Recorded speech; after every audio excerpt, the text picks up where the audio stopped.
We were 3 hours late to a track meet for trying on tuxedos. Our school did like the prom rental tuxedos where you could go in and get fitted for your tuxedo, try everything on, and then they would ship you whatever suit, whatever tux color and your tie and your bow tie and all that shit. They would just have it there at school so you could pick it up instead of ordering through some outside source. We went to school in Covington, so we have a track meet up on like the other side of Cincinnati. It was like a 45-minute drive minimum. It was like an hour to 45-minute drive up to like the west side of Cincinnati, okay?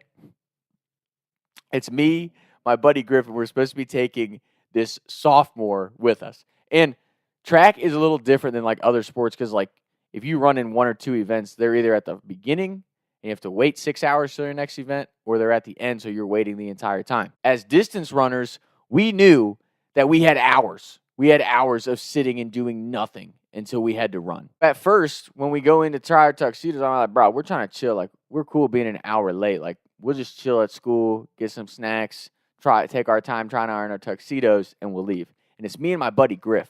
I go out to my car. Griff proceeds to be in there for like 2 hours. And I don't know. I think they said they messed up the fitting of his suit. Because you had like the day where they fitted you and then when you tried it on. So we were supposed to be getting our tuxedos at this point. He comes out with no suit and he's pissed. And I'm like, bro, you were in there for 2 hours. Like, what happened? And he's like, bro, they fucked up my entire tuxedo. I couldn't fucking do that. I had to have him ship it back so I can get my new. He's like, I don't even know if I'm going to get my tuxedo in time for prom. Like, he's just going off. You were in there forever. Like, now we're about to be like 2 hours late. Like, coach is going to be pissed. And he's like, I know. Like, we're dead. You know what I mean? Like, that type of shit. I'm flying up 75. I don't remember if we had to cut over to 71 North or 74 or whatever it is up there. But we cut over. So I'm making up a little bit of time, like weaving in and out of cars, going like 95, 100 miles an hour.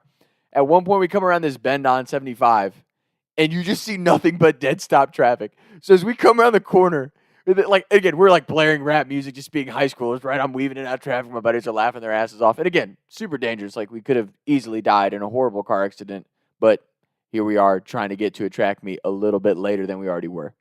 High school perspective. That's an important note. All you high schoolers out there, if you're doing stupid, reckless shit, it is your life. Live it the way that you want to. But just remember, like, don't off yourself, please, for the love of God. Like, just remember, you're not immortal. That's all I'm saying. Anyway, we come flying around this corner, and it's dead stop traffic. I remember our little sophomore that's sitting in the middle of the back seat. He's like, Tom, it's dead stop. And I'm like, hang on. I fucking slam on the brakes so hard. My brakes lock up. This kid comes flying up between the two of us, hits his head on the windshield, and we like slid to a stop just in time before we ran into this dead stop traffic. So now we sit in traffic for like another hour.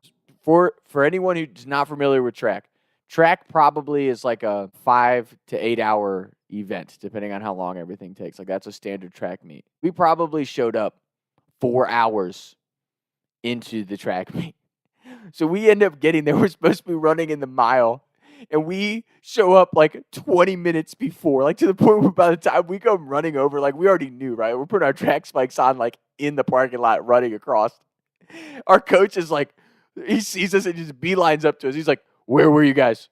I've been trying to call you guys. And we're like, oh, my bad. Didn't have your number saved. Didn't know who it was. He's like, you guys have like 15 minutes till the race starts. Have you warmed up? Like, have you stretched or anything? We're like, nah, we just got here. Like, we had some issues with our tuxedos, and then we hit traffic. Like, and he's pissed. He is so pissed. And we're like laughing about it. We're like, dude, like, we're amazed that we're here ourselves. Because track for all of us was like a secondary sport. It wasn't like our primary thing that we were worried about. Like, we were just doing it to stay in shape for other stuff. So we're like, yeah, sorry, coach. We'll just go warm up. So we're doing our warm-up laps, kind of laughing about the whole situation. Our coach is pissed. He's like, seriously? You guys think this is fucking funny? Like, you guys just showed up like 4 hours late, blew off the rest of them. Because that was the thing, like, most schools, I don't know how it is nowadays, but most schools, like, they make you sit at track because even though you're individual events, you're still a team. So they make you sit and watch everybody else. And, you don't really care to. You're hanging out with your buddies, but like, damn, that's a long-ass day. So he felt like we were avoiding supporting the team. We're like, nah, bro, like we were dumbasses and our tuxedos were messed up. We had a long day, like traffic. Like we weren't thinking it through because we're high schoolers. But After all that, we go up to the race. Me and Griff are next to each other. No joke. This is old dude that's a starter. There's only like two things that you can get disqualified for at a track race, and it's if you false start or you like step out of bounds off. If you step off the track out of bounds at one point and someone sees you. So this old dude, he's a little shaky, right? Older dude he's like the official starting the race. He puts the gun up to shoot the blank to start the race. And as he draws the gun up, Griff's all like lean forward, get ready to take off. He stumbles forward and he false starts, okay? And you see our coach over there going, oh my God. You see our coach put his hands on his face like these motherfuckers just showed up 3 hours late. One of them's not even going to get to run because he false started. The old man looks at him. I'll never forget it because I'm trying not to laugh. Me and the other kid that I run with, we're trying so hard not to laugh. We're like, he just false started. They're gonna DQ him. He's not even gonna get a chance to run. He just drove an hour up here for nothing. He leans back, looks at the ref, and he's like, my bad. And the ref's like, I'll let it slide this time. And then starts the race. We ran like shit that day. We get this whole speech afterwards, like, your guys' preparation, you guys don't take this enough. You guys don't take this shit serious enough. And we're sitting there going, yeah, like, we can't argue with anything you're saying, but like, if you would have been at the tuxedo fitting, you would understand why we're a shit show today. So that was easily one of the funniest fucking high school memories that I have. It was just great. That whole thing, you couldn't make it up, and you couldn't not laugh at the situation. Like, there's so many times.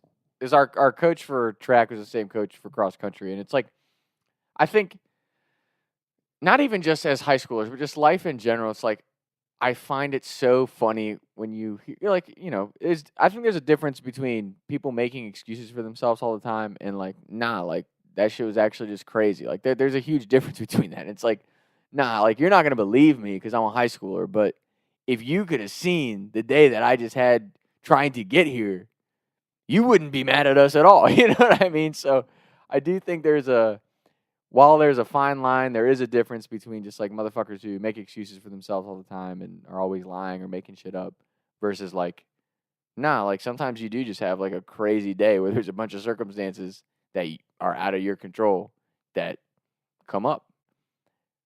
Before you jump the gun and react to somebody for being late or not doing something well, like just at least take a moment to check in and see what life is like in their shoes or has been before you jump to a bunch of conclusions. And again, that has nothing to do with the track meet story. That's just something that popped in my head. But I just think there is a fine line between because not everybody out there is like a bullshitter constantly making excuses for themselves. Like sometimes people are going through shit, and I think that's just something it's good to keep that stuff fresh in your mind and just remember that no matter how tough you think your day is or how hard your life has been, somebody else has it worse. Somebody else is going through something way worse than you. And just try to be thankful for everything that you have, be thankful for every opportunity, and just be thankful for whatever it is that life is throwing at you. Because, it's a really cheesy saying, but I really liked it. It was like, no good sailor was ever made on calm seas. You know what I mean? So that's just kind of how life is. It's a roller coaster. There's a lot of crazy shit that happens, but if you smile through it and just keep moving forward, usually things work out in your favor. So that's today's episode. We'll be back with more soon. Shout out my boy Griff, my brother for life. Talks to Tom. Taking shots by the lake till I can't even breathe no more. See no more. I was right around